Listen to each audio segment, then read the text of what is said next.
Hello there. I want to do a quick run through on the mounting points for our drawer system for the Ford Transit Custom. This one is a short wheelbase, so we have got mounting points, factory mounting points in corners of the van.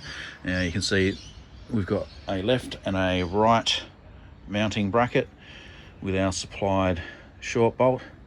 That bolts straight to that mounting point. No washers behind that. We have a centre support that goes under the drawers. You'll see that in a moment. Now on the passenger side, we'll show you.